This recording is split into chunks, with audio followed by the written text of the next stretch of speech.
নজর রাখবো পরবর্তী সংবাদে। বিধানসভার উপনির্বাচন এবং সেই উপনির্বাচনে আরো একবার মুখ থুবড়ে পড়ল বিজেপি এনডিএ। পশ্চিমবঙ্গের ছবিও যদি আমরা দেখি সেখানেও 4 জায়গায় ছিল ভোট, তারই মধ্যে তৃণমূলের জয় জয়কার। দেশ জুড়ে জয়ী আসনের নিরিখে যদি বলি, ইন্ডিয়ার সংখ্যা 10, এনডিএ 2। 5 রাজ্যের বিধানসভার আগে চরম চাপে ইতিমধ্যে বিজেপি, চাপে এনডিএ জোট। কথা বলবো প্রতিনিধি সুমন্ত ব্যানার্জি রয়েছেন টেলিফোন লাইনে। সুমন্ত, এই মুহূর্তে দাঁড়িয়ে বিধানসভার উপনির্বাচনের ছবি আমরা দেখছি দেশ জুড়ে, সেখানে মুখ থুবড়ে পড়েছে বিজেপি তথা এনডিএ। অর্থাৎ সেই জায়গায় দাঁড়িয়ে কি মনে হচ্ছে, রাজনৈতিক মহলে এই মুহূর্তে কি ভাবছে এই ফলাফলকে ঘিরে?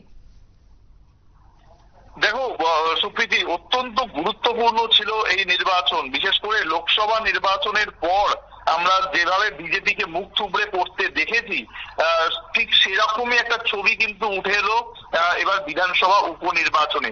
সারা দেশের দিকে যদি আমরা নজর রাখি, ইন্ডিয়া জোট 10 এবং এনডিএ জোট 2, মানে 10-2 গোলে রীতিমতো এনডিএ জোটকে হারিয়ে দিয়েছে ইন্ডিয়া জোট।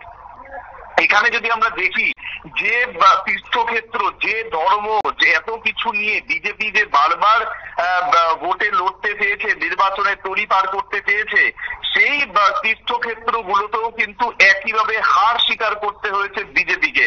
দেখো, এর আগে লোকসভা নির্বাচনের সময় আমরা কি দেখেছিলাম, অযোধ্যা এবং প্রয়াগরাজ, মানে ইলাহাবাদ যেটা আগের নাম, সেইখানে হারতে হয়েছিল বিজেপিকে। এবার কিন্তু অন্য একটা তীর্থক্ষেত্র, উত্তরাখণ্ডের অত্যন্ত গুরুত্বপূর্ণ তীর্থক্ষেত্র বদ্রীনাথেও কিন্তু ধরাশায়ী হয়েছে পদ্ম শিবির। এবং এটা শুধু নয়, আমরা যদি পশ্চিমবঙ্গের দিকে নজর রাখি, সেখানেও কিন্তু পশ্চিমবঙ্গে তাদের 3টি জয়ী আসন ছিল। 4টে জায়গায় উপনির্বাচন হয়েছে, 3টে জায়গায় কিন্তু বিজেপির সিট ছিল, বিজেপির প্রার্থী বিজেপির দখলে ছিল 3টে জায়গা।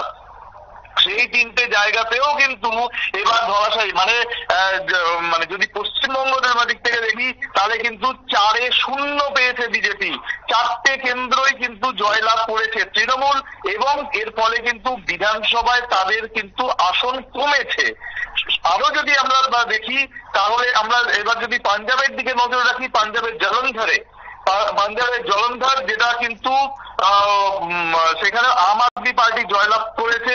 সুতরাং স্বাভাবিকভাবেই আমরা লোকসভা নির্বাচনের সময় যেটা দেখেছিলাম, একটি আসনও কিন্তু পায়নি আপ, কিন্তু বিধানসভা উপনির্বাচনে কিন্তু পাঞ্জাব থেকে জিতলো আপ, এবং পাঞ্জাবে কিন্তু আপেরই সরকার রয়েছে, মনে করে দিতে চাইবো। অন্যদিকে যদি আমরা এবার এর দিকে আসি, উত্তরাখণ্ডে 2টো আসন, বদ্রীনাথের কথা বলেছি, সেখানে কংগ্রেস জিতেছে। এর পাশাপাশি মাঙ্গলোর বলেছি কেন্দ্র রয়েছে, যেখানেও কিন্তু কংগ্রেস জিতেছে। যদি বিজেপির দিকে আমরা নজর দিই, বিজেপি কি জিতেছে, মধ্যপ্রদেশের অমরওয়াড়ায় বিজেপি জিতেছে, কারণ সেখানে তারা এই মুহূর্তে একটু শক্তিশালী। আমরা যদি ওভারঅল যদি চিত্রটা দেখি, তাহলে আবারও বলবো তোমাকে, দেহেরা বলে একটি জায়গা রয়েছে, দেহেরায় কিন্তু জিতেছেন কংগ্রেস প্রার্থী তথা সে রাজ্যের মুখ্যমন্ত্রী সুখবিন্দর সিং সুতুর বা স্ত্রী বা কমলেশ। দাওয়াগড়ে জয়ী হয়েছে কংগ্রেস। মানে চারিদিকে কংগ্রেস সহ সমস্ত যে বিরোধী দল, ইন্ডিয়া জোটের যে দলগুলো, সমস্ত জায়গায় তারা জয়লাভ করেছে। এবং এই যে জয়লাভ করার পরে বিরোধীরা কিন্তু আবার আওয়াজ তুলতে শুরু করেছে। আমরা জানি যে গতকালই মুকেশ আম্বানির ছেলের বিয়েতে গেছিলেন মমতা বন্দ্যোপাধ্যায়। তার আগে বিয়েতে অ্যাটেন্ড করার আগে তিনি শরদ পাওয়ার এবং উদ্ধব ঠাকরের সঙ্গে দেখা করেছিলেন।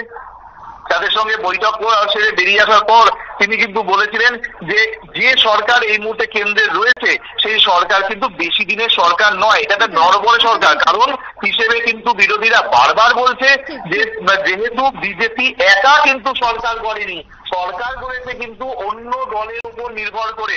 অর্থাৎ আজকে যেমন বিজেপি লোকসভা নির্বাচনের পর যেমনটা চাপে রয়েছে বিজেপি, ঠিক তার পাশাপাশি উপনির্বাচনের পরও ঠিক একইভাবে চাপ আবারও পড়তে চলেছে শাসক শিবিরের উপর, সে কথাই মনে করছে। অনেক ধন্যবাদ তোমায়। কথা বলছিলাম আমাদের প্রতিনিধি সুমন্ত ব্যানার্জি ছিল এই মুহূর্তে টেলিফোন লাইনে। দেশ জুড়ে যদি জয়ী আসনের সংখ্যা দেখি, সেখানে ইন্ডিয়ার ঝুলিতে গেছে 10 এবং এনডিএর ঝুলিতে গেছে 2, এবং তাতে করে বিরোধীরা আরো একবার আওয়াজ তুলতে শুরু করেছে বলে মত রাজনৈতিক মহলের। ছোট্ট একটা বিরতির পর ফিরে আসবো, সঙ্গে থাকুন।